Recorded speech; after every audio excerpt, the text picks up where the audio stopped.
Olá, seja bem-vindo, seja bem-vinda a mais esse Hora da Saúde, o programa, que é uma produção do Hospital de Amor, quer levar para você aí na sua casa, em qualquer lugar do Brasil, informação de qualidade sobre saúde. E você já sabe, em cada programa um tema diferente. Quais são os principais fatores a serem levados em consideração quando o assunto é planejar uma gravidez?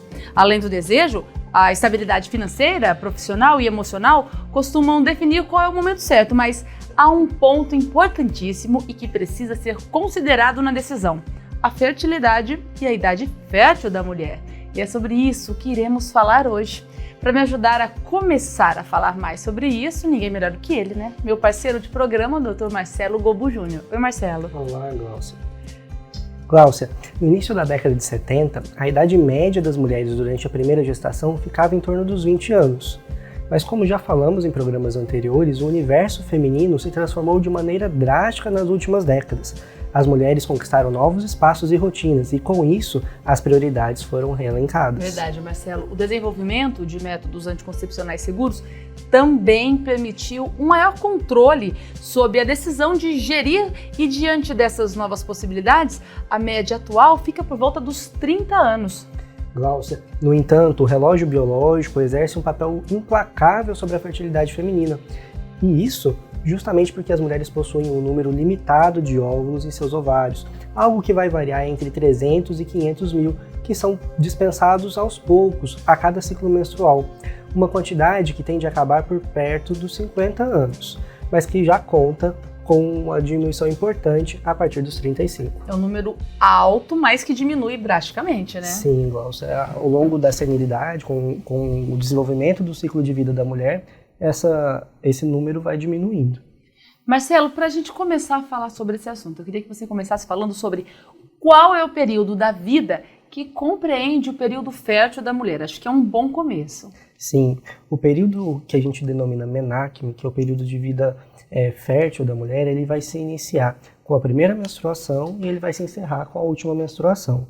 Como a gente já falou aqui anteriormente no programa, em relação à menopausa, a gente faz o diagnóstico de que a menopausa aconteceu, né, depois de um ano, desde o último ciclo que a mulher teve, o último período de menstruação. Então é um diagnóstico que a gente fala que foi menopausa, né? Sim. Não tem como a gente saber quando ele está ali acontecendo. A gente tem um período, que é o período de climatério, que é um período importante, que está relacionado com a menopausa, mas a gente vai fazer esse diagnóstico depois. Entre a primeira e a última menstruação, a gente tem o menacme, que é o período em que a mulher consegue se reproduzir. Então, esse é um ótimo ponto de partida para a gente começar. Se nós levarmos em consideração apenas a questão biológica, existe uma fase que pode ser considerada ideal para gravidez e parto, do ponto de vista biológico apenas. Sim, no começo, a gente tem que lembrar que quando a mulher nasce com a questão dos óvulos já prontos para poderem ser liberados ao longo dos ciclos menstruais, a gente tem uma predestinação, vamos dizer assim, em que todos os óvulos já estão ali. Então, quanto mais distante do início da fase reprodutiva da mulher, ou seja, mais tardiamente isso vai acontecendo, maior é o período em que esse óvulo está estacionado e parado num pedaço da divisão celular. Então, lá dentro do óvulo, a célula que vai abrigar a nova vida, ou que vai gerar a nova vida, o gameta feminino, ele vai concluir um pedaço muito importante da divisão celular para poder ser fecundado e, a partir daí, gerar uma nova vida humana. Então, esse pedaço, esse momento, ele está congelado, estacionado, e ele vai acontecer mensalmente, conforme iniciam esses ciclos da vida da mulher. Então, quanto mais próximo do início dessa vida reprodutiva, a gente tem uma chance de falhas nesse processo de divisão menor. E ao longo desse período, conforme a mulher vai envelhecendo e o aparelho reprodutor feminino vai envelhecendo, a gente tem a possibilidade de algum erro da divisão acontecer. A gente tem um processo, né, que acaba sendo um tanto quanto complicado, que envolve uma questão matemática, né? A gente fala que as mulheres mais velhas tendem a ter alguma dificuldade ou algum risco maior em relação à gestação e à malformação, mas a gente precisa lembrar que, em números absolutos, o número de mulheres mais jovens que engravidam é muito maior. Então, o número de alterações em relação à divisão celular, em relação ao ciclo menstrual e a erros de formação em mulheres mais jovens é também muito maior, justamente porque o número de mulheres que engravida é muito maior nessa faixa etária, ali por volta dos 20 a 30 anos. Conforme as mulheres vão ficando mais velhas, a frequência de casos de gestação tende a diminuir. Isso não só no Brasil, mas ao redor de todo o mundo, com exceção de alguns locais em que você já tem um começo de inversão, né? Em que por volta da terceira década de vida é o momento em que é mais frequente a gestação, especialmente em lugares mais desenvolvidos. E aí, o que acontece nessa frequência, nessa ocorrência de alterações do desenvolvimento ou da conclusão desse ciclo, envolve um processo de contagem de frequência, né? Então, a gente fala que o risco é maior em determinada fase da vida, mas em números absolutos esse volume é infinitamente menor do que no começo da vida. Então a gente precisa ter os pés no chão e lembrar que, embora exista biologicamente esse risco, essa probabilidade, existe uma série de outros fatores ambientais que interferem nisso e que são fatores tão importantes quanto o fator individual, né? Então, quando a gente vai falar sobre a idade do período reprodutivo, e eu estou falando lá de uma mulher de 35, de 38 anos que vai engravidar, a gente está falando de um dos fatores, né? Mas envolve toda uma questão nutricional, de exposição ambiental a entorpecentes, a agrotóxicos, a poluição de metais pesados, que são importantes para o desenvolvimento, para a maturidade e formação da criança, e que vão ser levados em conta também, né? Então, se eu sou uma mulher jovem que tem o fator da divisão celular a meu favor, mas estou num ambiente em que eu estou muito exposta a questões externas que vão influenciar a formação da nova vida, né, o desenvolvimento da gestação, a gente também tem riscos associados, né? Então, há que se pesar essas duas coisas na hora de fazer o nosso planejamento. Marcelo, e existem problemas que podem ser desencadeados com uma gestação tardia, né? Se existem, quais problemas são esses? E a partir de qual idade isso deve começar a ser uma preocupação para a mulher? Existem problemas de saúde que são mais frequentes em determinadas faixas etárias, inclusive problemas de saúde em geral que não estão relacionados diretamente com a gestação, que são mais frequentes em determinadas faixas etárias. E quando a mulher se propõe a gestar nessa faixa etária, ela está exposta aos fatores individuais relacionados a gestar com uma idade mais avançada e aos fatores gerais das condições de saúde mais frequentes naquela faixa etária, que vão envolver hipertensão, diabetes, entre outras questões. Então, com isso, a gente precisa fazer o planejamento de modo bastante próximo.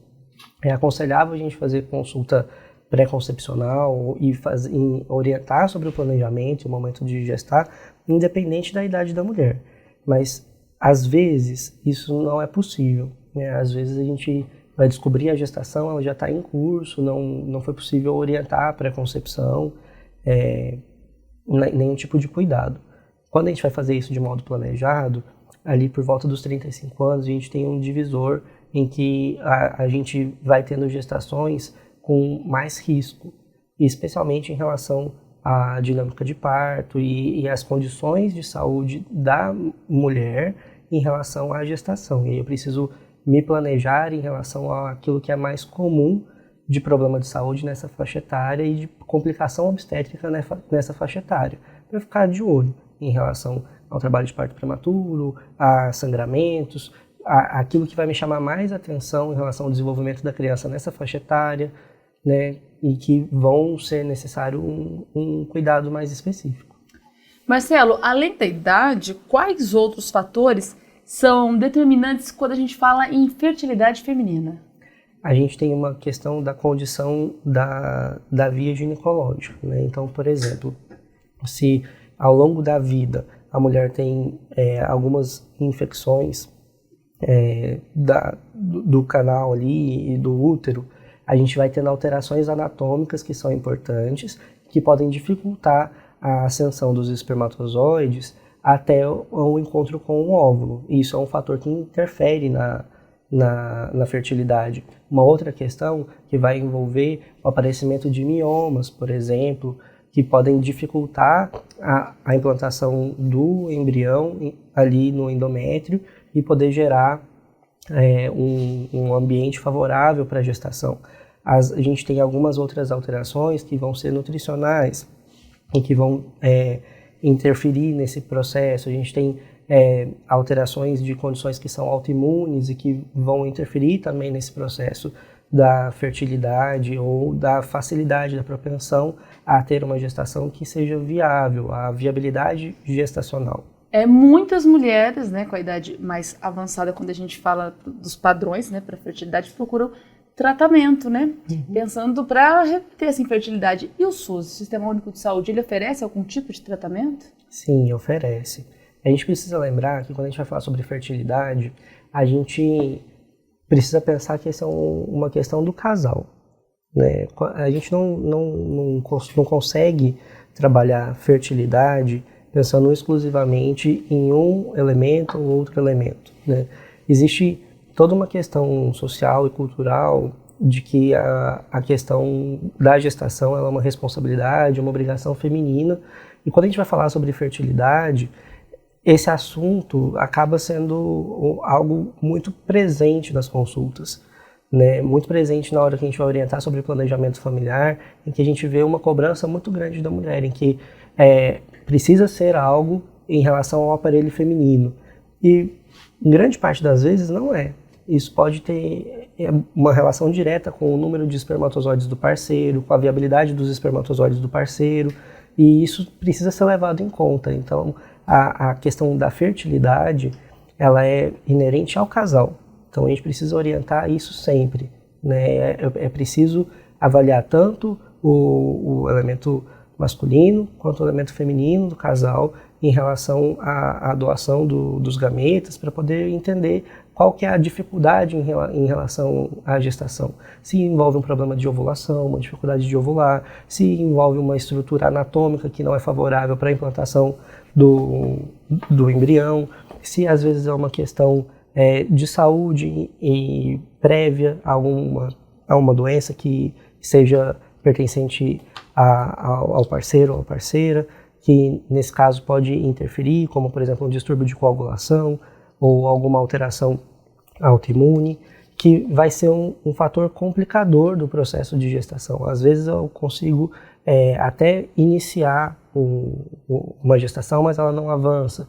E aí a gente vai adentrando em complicações da vida reprodutiva ou dos problemas de reprodução humana e que podem ser discutidos, mas que devem ter sempre em conta esse fator próprio do parceiro e da parceira que estão envolvidas nesse processo. Não é só uma questão da mulher ou inerente ao aparelho feminino, né? Boa parte das vezes não é. E esse assunto precisa ser tratado como algo ao casal, pertencente ao casal. E aqui no Hora da Saúde nós vamos te ajudar a entender ainda mais sobre esse assunto. Marcelo, você continua conosco no segundo bloco, né? Continuo sim, Laura. E daqui a pouquinho, depois do intervalo, a gente recebe também o Vitor Henrique de Oliveira, ele que é ginecologista e obstetra, vai falar com a gente direto de São Paulo. Você continua aí de casa, daqui a pouquinho, depois do intervalo, nós voltamos com Hora da Saúde.